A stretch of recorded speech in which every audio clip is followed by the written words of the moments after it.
Hello guys and welcome to all of you. और भाई आज हम वेलकम कर रहे हैं आपका मस्ट टू डू कंटेंट की सीरीज जो चल रही है हमारी। उसमें हमने टॉपिक लिया हुआ है प्रोबेबिलिटी। ठीक है, प्रोबेबिलिटी के 3 क्वेश्चन है लाइक केस स्टडी वाले, तो वो आज हम इसमें करने वाले हैं, है ना। अच्छा, और बस ये must to do content series का हमारा लास्ट पार्ट है ना, क्योंकि इसके बाद में सिर्फ हमारा बचता है सैम्पल क्वेश्चन पेपर, फिर हम उसको सॉल्व करेंगे। ओके गाइस, तो चलिए let us start with the question number 17.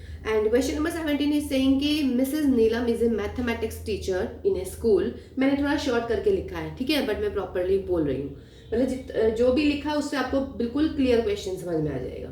ठीक, तो कह रहे हैं कि teacher in a school during her class teaching she put a situation among the students as stated below. फिर यहाँ पे उन्होंने ना एक स्कूल का डायग्राम बनाया हुआ है। Okay, now probability x is equal to x, ये आपको एक इन्फॉर्मेशन दी गई है। और where small x is what number of college for admission after school after 12th result.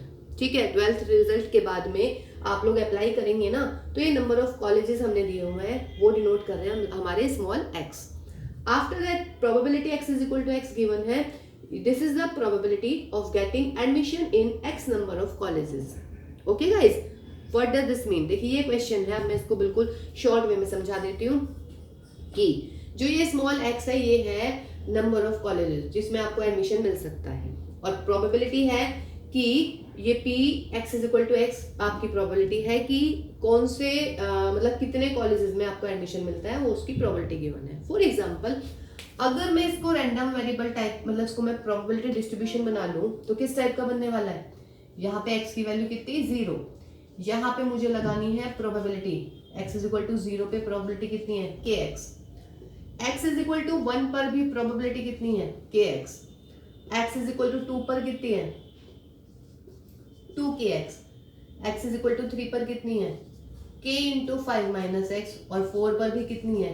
k into 5 minus x, and rest means greater than 4। यानी कि अगर मैं 5 लिखूंगी तो भी 0, 6 लिखूंगी तो भी 0, 7 लिखूंगी तो भी 0, है ना। चलिए इसको थोड़ा सा छोटा लिख देती हूँ ताकि फिर ये आगे आपका सारा टेबल मैं यहाँ पे बना दूँ। अच्छा, क्वेश्चन क्लियर हो गया, तो मैं अब क्वेश्चन की शुरुआत कर देती हूँ। ठीक है, उसके बाद में इन्होंने कुछ पार्ट्स पूछे हैं, वो लिख देते हैं। कह रहे हैं कि आपको जो है अब you have to answer the following questions based on this above situation. आपको निकालनी है k की वैल्यू फर्स्ट ऑफ ऑल, तो फिर आपको प्रोबेबिलिटी निकालनी है getting admission in exactly 1 college. फिर आपको प्रोबेबिलिटी निकालनी है getting admission at least 2 college. फिर निकालनी है एट मोस्ट 2 कॉलेज। ठीक है, तो चलिए इसको शुरुआत करते हैं इस क्वेश्चन की हम। देखिए गाइस, ये मैंने प्रोबेबिलिटी डिस्ट्रीब्यूशन टाइप में लिख दिया है क्वेश्चन को। ठीक है, इसमें तो कोई दिक्कत नहीं है। ओके ना, फर्स्ट पार्ट इज कह रहे हैं कि इसके 4 पार्ट हैं। फर्स्ट पार्ट में कह रहे हैं कि find the value of k if this is the probability distribution. What does this mean? कि जो भी ये सारी की सारी प्रोबेबिलिटीज हैं इनका सम किसके इक्वल आना चाहिए? 1 के। तो कर दीजिएगा, बिकॉज ऑल प्रोबेबिलिटीज का सम इज 1। तो यानी कि kx plus kx plus 2kx plus k 5 minus x plus k 5 minus x. अच्छा, एक चीज और, शुरुआत करने से पहले क्यों ना हम यहाँ x की वैल्यू भी रख लें। भाई x की वैल्यू रखनी पड़ेगी ना मुझे कि x is equal to 0, x is equal to 1, x is equal to 2। तो पहले वो वाली वैल्यू रख लेते हैं इसे सॉल्व करने की बजाय। रखिएगा, और probability x is equal to x, जब आप x की जगह 0 रखेंगे तो 0, x की जगह जब 1 रखेंगे तो यहाँ पर क्या आ जाएगा? x की जगह 2 रखेंगे तो हियर 4k, x की जगह 3 तो 5 माइनस 3 यानी कि 2k, x की जगह 4 5 माइनस 4 यानी कि k and 0। अब ठीक है, okay. Now first part is sigma pi is equal to 1। Sum कर दीजिएगा 0 plus k plus 4k plus 2k plus k, आगे जितनी भी प्रॉपर्टीज आएंगी उन वो सारी की सारी 0 आने वाली है, इज इक्वल टू 1। तो कितना हुआ भाई? 4 और 1 5 और 2 7 और 1 8, यानी कि 8k इज इक्वल टू 1। तो देखिए k की वैल्यू बहुत सिंपल आ गई बच्चों, कितनी? 1/8। ठीक, अगले पार्ट में कह रहे हैं कि probability of getting admission, probability of getting admission exactly in one college. अच्छा, एग्जैक्टली इन वन कॉलेज का मतलब कि जब आप x की वैल्यू 1 होगी तो आपको निकालनी है probability x is equal to 1। तो x इज इक्वल टू 1 पे प्रोबेबिलिटी कितनी है, ये रही। तो इसका मतलब इसका आंसर कितना है k, और k की वैल्यू कितनी है 1/8। तो ये आपका सेकंड पार्ट का आंसर आया। ठीक है, नेक्स्ट में बोल रहे हैं कि probability of getting admission in at least 2 college. देखिए, इन एटलीस्ट 2 कॉलेज का मतलब ग्रेटर देन और इक्वल टू 2, मतलब 2 में तो मिल ही जाए उसे, और 2 से ज्यादा में कितनों में भी मिल सकता है। तो x ग्रेटर देन और इक्वल टू 2। अब मेरे पास में इसमें 2 तरीके हैं, या तो मैं इसको ऐसे कर लूं, x इज इक्वल टू 2,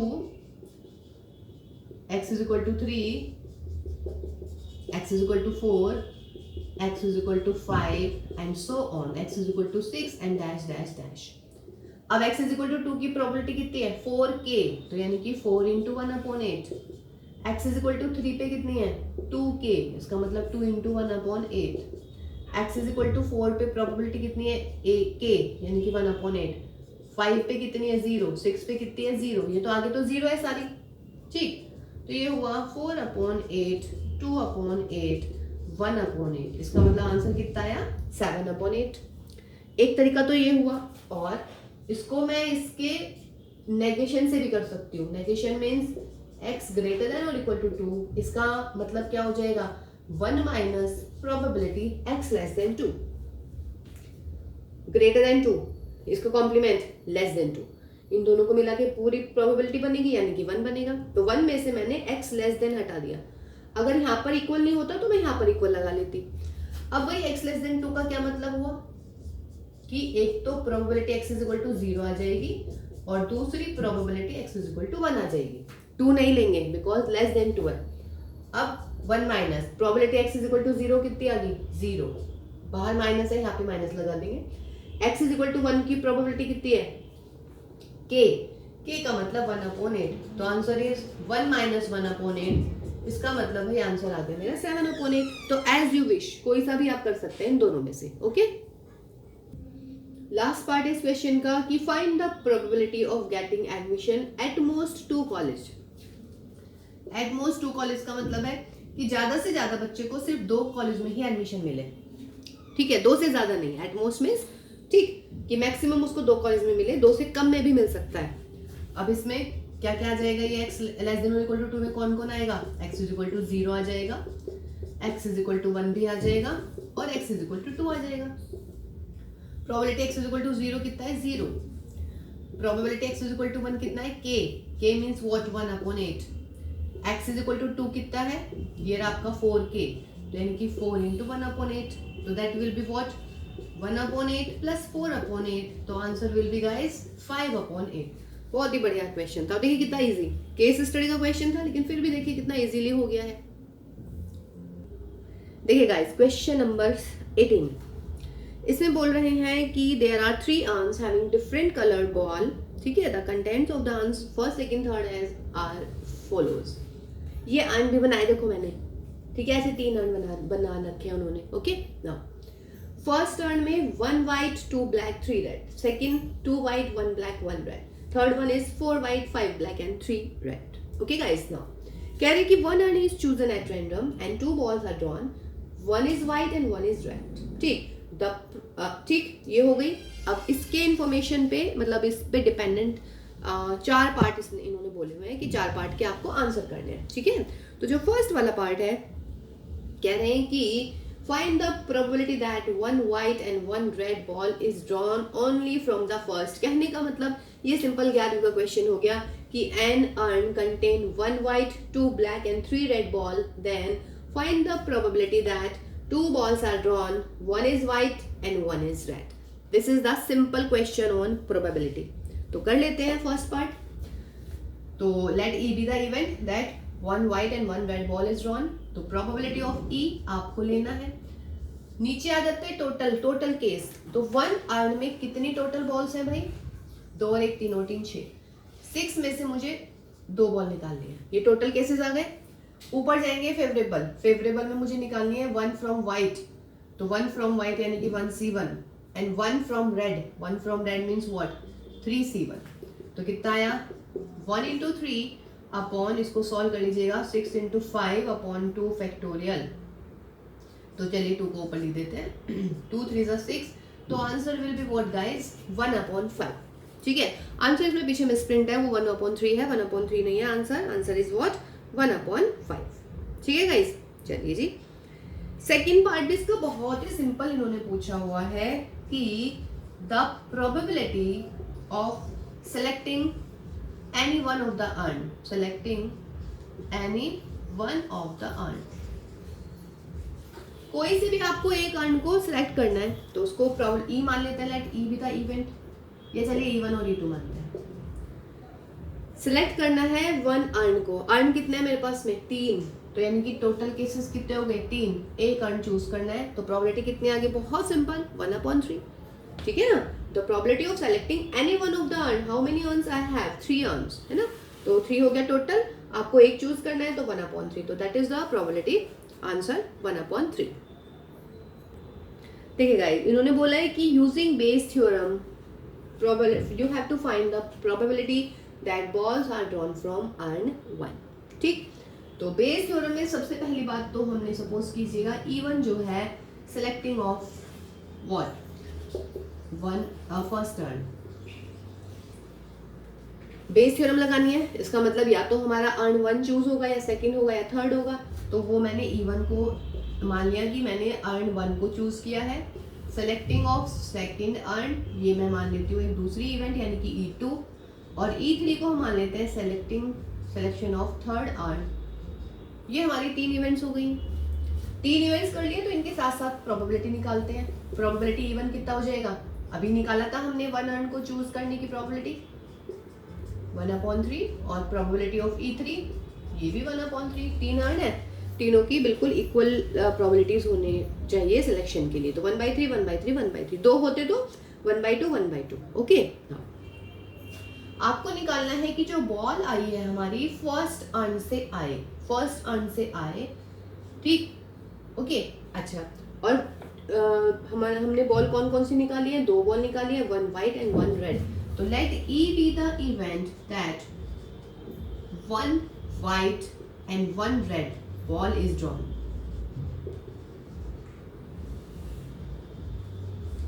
ठीक, अब आपको निकालना क्या है, ये तो आपको गिवन है कि हमने एक रेड और एक व्हाइट बॉल निकाल ली है, हमें निकालनी है कि वो जो बॉल निकली है वो अर्न 1 से निकले, इसका मतलब मुझे निकालना है प्रोबेबिलिटी E1 गिवन E कि 1 रेड और 1 व्हाइट बॉल निकली है, और कहाँ से निकली है, अर्न 1 से निकली है। चलिए जी, अब आप निकाल दीजिएगा प्रोबेबिलिटी E गिवन E1, इसका क्या मतलब हुआ, फर्स्ट वाले अर्न से कौन सी वाली बॉल निकालनी है, एक रेड निकालनी है और एक व्हाइट निकालनी है। चलिए निकालते हैं, कितनी है आपके पास में देख लीजिएगा फर्स्ट से, अभी अभी हमने करा था ऊपर, टोटल बॉल कितनी है इसमें 6, तो 6C2 और 1 व्हाइट, तो 1 व्हाइट 1 और 3 रेड 3C1 यानी कि 3, तो 3 अपॉन ये हो जाएगा आपका 6 इंटू 5, अभी अभी हमने इसको किया है गाइस, तो दैट इज 1/5, तो ये वाली प्रोबेबिलिटी आ गई मेरी व्हाट 1/5। ऐसे हम अगले वाली निकाल लेते हैं। सिमिलरली अगर आप निकालेंगे प्रोबेबिलिटी E गिवन E2, इसका क्या मतलब है, 1 red and 1 white from earn 2 पे आ जाइएगा, कितनी बॉल्स है 2 3 4, यानी कि टोटल केसेस हो जाएंगे आपके 4C2, है ना, और फेवरेबल ऊपर देखिएगा 2 वाइट है तो हमें 2 में से 1 लेनी है 2C1, और जो एक ही रेड है तो हम उसी को निकाल देंगे यानी कि 1C1, तो ये हुआ मेरा कितना 2 इंटू 1, 4C2 की वैल्यू 4 इंटू 3 और 2 2 2 4, तो दैट इज व्हाट 1/3। ठीक है, उसके बाद अब आपका आ जाता है प्रोबेबिलिटी E गिवन E3, इसका मतलब क्या है, 1 वाइट एंड 1 रेड फ्रॉम अनथर्ड कितनी बॉल है, 5 4 9 3 12, यानी कि 12 बॉल्स हैं यहाँ पर, तो 12 में से 2 निकाल ली हमने, ऊपर व्हाइट एक जाएगी यानी कि 4C1, और भाई एक जाएगी रेड यानी कि 3C1, तो that is 4 into 3 upon 12 into 11 into 2, 4 3 are 12, तो दैट विल बी व्हाट 2/11। आ गई तीनों प्रोबेबिलिटीज, ये वाली तीनों प्रोबेबिलिटीज भी हैं। अब ये निकालना है मुझे, है ना। और ये मतलब कि आपको लगाना है बहुत सिंपल बेस थ्योरम का फॉर्मूला। तो लगाते हैं, चलिए। देखिए जी, यही होता है ना बेस थ्योरम का फॉर्मूला। ऊपर आ जाता है फेवरेबल, नीचे आ जाती है टोटल प्रोबेबिलिटी। जो नेक्स्ट क्वेश्चन है ना गाइस, वो है कि find the total probability of getting 1 white and 1 red ball. तो वो आंसर ये है, ठीक है, टोटल प्रोबेबिलिटी वाला। ओके, तो चलिए, प्रोबेबिलिटी ई गिवन E1 कितनी थी मेरी 1/5, और ये फर्स्ट अर्न चूज करने की प्रोबेबिलिटी 1/3। ई गिवन E1 अगेन ये तो सेम ही रहने वाला है, फिर प्लस ई गिवन E2 कितना है मेरा 1/3, और ये कितना था, ये भी 1/3 था। प्रोबेबिलिटी ई गिवन E3 कितना है हमारे पास 2/11, और ये 1/3। 1/3 यहाँ भी है, यहाँ भी है, यहाँ भी है, यहाँ भी। इसको हटा दीजिएगा सब में से, दिस दिस दिस दिस। तो ये मिलेगा मुझे 1/5, 1/5, 1/3, और भैया प्लस के 2/11। अब इसको सॉल्व कर लीजिएगा और बस आपका आंसर आ गया है, ठीक है। एलसीएम लेना है बस, और कुछ नहीं करना है। तो that is 1/5, LCM will be what, पूरा ही ले लेते हैं 5, 3 × 11, और यहाँ पर कितना 33 + 55 + 30, ठीक है। तो 5 से 5 उड़ाइएगा तो ये आ जाएगा 33 अपॉन कितना 118, ठीक है गाइस। तो ये आपके पास में आंसर आया आपका। देखिए जी, कह रहे हैं कि find the total probability of getting 1 white and 1 red. तो ये है हमारी टोटल प्रोबेबिलिटी, ठीक। तो अभी इसको सॉल्व हम कर ही चुके हैं, तो दोबारा कर लेते हैं। प्रोबेबिलिटी ई गिवन E1 थी मेरी 1/5, दिस इज 1/3, ये था मेरा 1/3, 1/3, 2/11 एंड 1/3, ठीक है। तो ये क्लियर है ना टोटल प्रोबेबिलिटी। क्योंकि टोटल प्रोबेबिलिटी हमने अभी बेस थ्योरम में किया था कि फेवरेबल अपॉन टोटल, तो टोटल यही तो हो जाती है कि या तो भाई फर्स्ट टर्न से निकलेगा ये वाला कलेक्शन, या सेकंड से, या फिर थर्ड से, और या आ रहा है तो डेफिनेट सी बात है बीच में प्लस लगता चला जाएगा। तो दैट इज 1/15 + 1/9, और गाइस 2/33। ऐसे ले लीजिएगा जो भी आएगा, आप इसको सॉल्व कर लीजिएगा, and that is your answer. देखिए गाइस, क्वेश्चन में कह रहे हैं कि an insurance company insure 3 types of vehicles, vehicle A, vehicle B, vehicle C. Okay, if it is insured that 12,000 vehicle of type A, 16,000 of type B, and 20,000 of type C, then survey reports say that the chances of their accidents are these respectively। यानी कि A से अगर accident होती है इसकी probability इतनी है, B वाले का एक्सीडेंट इतना, और C वाला जो है वो इतना एक्सीडेंट, मतलब ठीक है। ओके, अब क्या है क्वेश्चन में इस पे बेस्ड है, आपके पास में 4 पार्ट उन्होंने आंसर पूछे हुए हैं। पूछ रहे हैं the probability of insured vehicle of type C. Type C के इंश्योर्ड होने की, व्हीकल टाइप सी के इंश्योर्ड होने की प्रोबेबिलिटी पूछ रहे हैं। तो निकाल लेते हैं भाई probability of C. Total vehicle कितने हैं हमारे 12, 28, 28 और 20 हो गए 48, तो यानी कि 48,000। और सी वाले कितने हैं 20,000, तो ये फेवरेबल में आ जाएंगे। बहुत सिंपल, नीचे डेफिनेट सी बात है ना, टोटल केसेस आते हैं तो टोटल कितने हो गए 12, 16 + 20, तो दैट इज व्हाट 48,000। और क्योंकि टाइप सी की सिर्फ पूछा था तो 20,000 ऊपर आ जाएगा सी वाला, तो ये आ जाएगा, हटा दीजिएगा इसको सब, तो और 5/12। ओके, चलिए, तो फर्स्ट आंसर इज कंप्लीट, बहुत सिंपल था।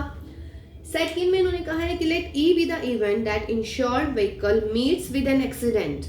ई जो है हमारा, कह रहा है E that is the event that the insured vehicle getting accident,